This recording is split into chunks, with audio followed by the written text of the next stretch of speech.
Welcome dear students in Ritika mathematics class. I hope you all are fit and fine. So let's start today topic and as our chapter number 2 is going on relation and function class 11 maths. So today we will discuss exercise 2.3 and question number 3, 4 and 5. So let's start. Question number 3 is fx is equals to 2x minus 5. Write down the values. हमें एक function दिया गया है fx, तो हमें यहाँ पर इन values के लिए इस फंक्शन की वैल्यू बतानी है. सो फर्स्ट पार्ट आपका क्या हो जाएगा, फंक्शन यानी कि इनपुट 0 है तो हम इनपुट की जगह 0 डालते हैं. तो देखिए क्या हमें मिलता है 0 माइनस 5, यानी कि फर्स्ट आउटपुट हमें -5 मिला. नाउ सेकंड इज इनपुट 7, तो 2 into 7 -5 that is 14 minus 5 and 14 minus 5 आपको मिलता है 9. नाउ f -3, 2 इंटू -3 हम इनपुट रखते हैं and -5 that is -6 -5 and we get -11. So this is the values of our equation for these input values. So this is the answer number 3. Now come to the answer number 4 and answer number 4 में आपका temperature का relation आपको दिया जाता है. There is a relation between degree Celsius temperature and Fahrenheit temperature और relation है आपका TC is equals to 9C upon 5 plus 32. ये आपका रिलेशन होता है 9C प्लस 5 अपॉन 5 प्लस 32. हमें यहाँ पर कंडीशन यानी कि कुछ वैल्यूज के लिए हमें आउटपुट फाइंड करना है. फर्स्ट है T0, देन सेकेंड T28,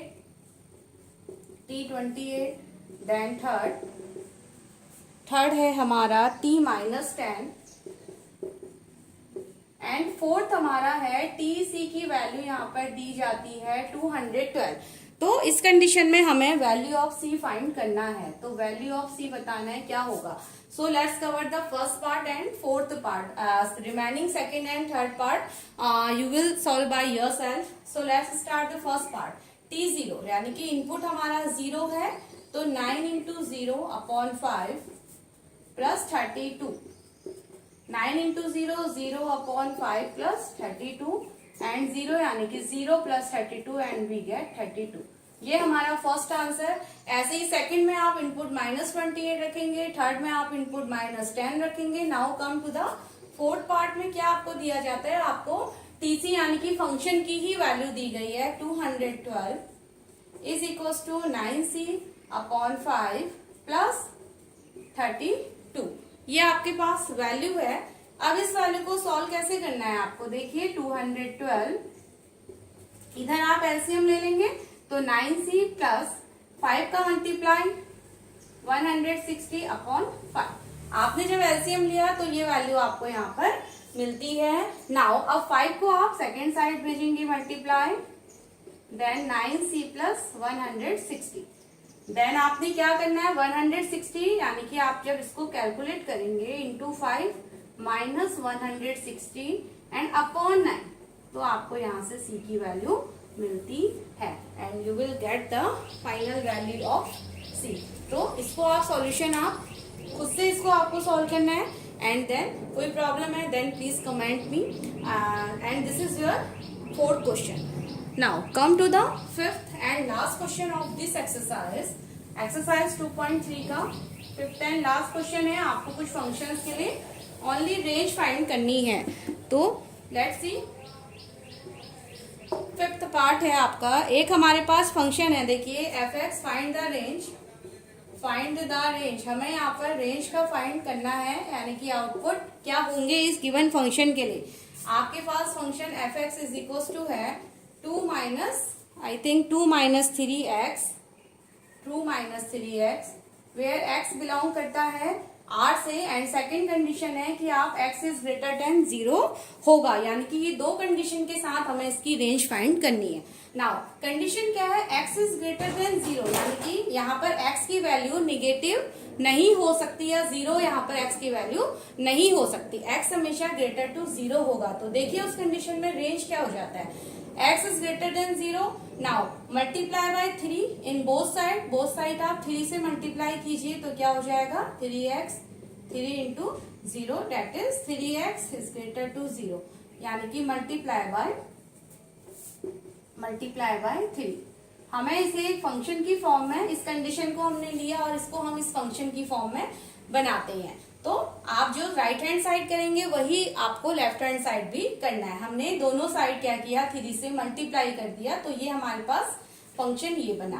अब हम दोनों तरफ क्या करेंगे, माइनस से, और माइनस से जब आप मल्टीप्लाई करते हो तो यानी कि -0 आपका क्या हो जाता है, 0 ही रहता है। तो आपने नेक्स्ट में क्या किया, मल्टीप्लाई बाय निगेटिव साइन के साथ आपने मल्टीप्लाई किया, तो यहां तक फंक्शन बन गया। अब 2 दोनों तरफ आप क्या करने वाले हैं, ऐड कर दीजिए 2 को, 3x, तो 2 + 0 एड 2 ऑन बोथ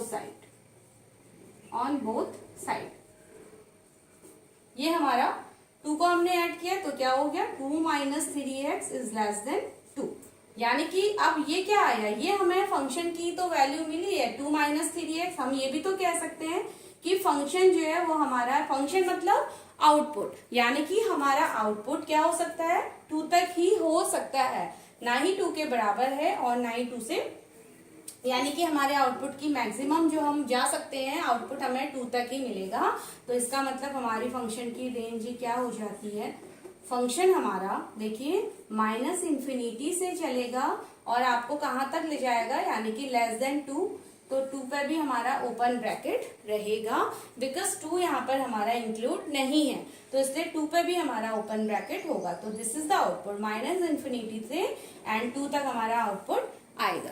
अब आप यहाँ पर वैल्यूज चेक करके आप रख सकते हैं, तो आउटपुट आपको माइनस नंबर मिलेंगे और आपको मैक्सिमम कहाँ तक आप आउटपुट देखेंगे, 2 तक, right. Now so this is the first part. अब now come to the second part. And second part is our function fx is equals to x² plus 2. This is the second function. X is a real number and x is a real number. अब ये क्या है, हमारा एक square function है, and square function में हमें पता है कि स्क्वायर फंक्शन हमेशा > 0 होता है, यानी कि स्क्वायर फंक्शन कभी भी आपका नेगेटिव नहीं हो सकता। तो उस कंडीशन में अब हम दोनों तरफ क्या करते हैं, +2 से ऐड किया जाएगा, +2 को हम दोनों तरफ, यानी कि ऐड 2 ऑन बोथ साइड, यानी कि हमने 2 को बोथ साइड क्या किया, ऐड किया, तो हमें क्या मिलता है, x² + 2 > 2। यही तो हमारी फंक्शन की वैल्यू है, यानी कि हम कह सकते हैं कि फंक्शन यहाँ पर कहाँ तक रेंज, आउटपुट कहाँ तक देगा, > 2 तक हमारा फंक्शन आउटपुट देगा। तो इस कंडीशन में हमारी रेंज क्या हो जाएगी फंक्शन की, आप देखिए > 2 है, यानी कि =2, दैट इज क्लोज्ड ब्रैकेट के साथ 2 ग्रेटर है, यानी कि इन्फिनिटी तक हमें यहाँ पर आउटपुट मिलेंगे। तो आई होप ये आपको क्लियर हुआ है यहाँ तक। तो this is the second part. Now come to the third part, and third is the last part of this exercise. Third part is fx is equals to x. As we have discussed in previous video, that this type of function is known as identical function. जहाँ input and output दोनों value same होती हैं, उनको हम identical function कहते हैं। और x is a real number, यहाँ पर x हमारा दिया गया है कि रियल नंबर है। तो इस कंडीशन में देखिए, जो भी आपका आइडेंटिकल फंक्शन में जो भी डोमेन होता है वही क्या होता है, रेंज होता है। तो यानी कि यहाँ पर आप कोई भी रियल वैल्यूड फंक्शन रखेंगे तो आपको वही आउटपुट यानी कि रेंज मिलता है। तो इस कंडीशन में अगर आपका डोमेन भी क्या होता है, इस फंक्शन का R होता है, और रेंज भी इस फंक्शन का आपका R होता है।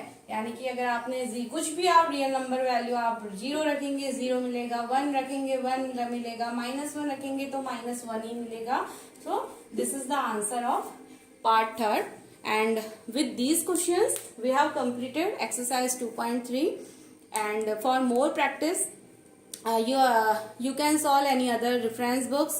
आप NCERT एग्जाम्पलर वगैरह को यहाँ पर सॉल्व कर सकते हैं, and for better practice you can solve this type of function to find the range and domain.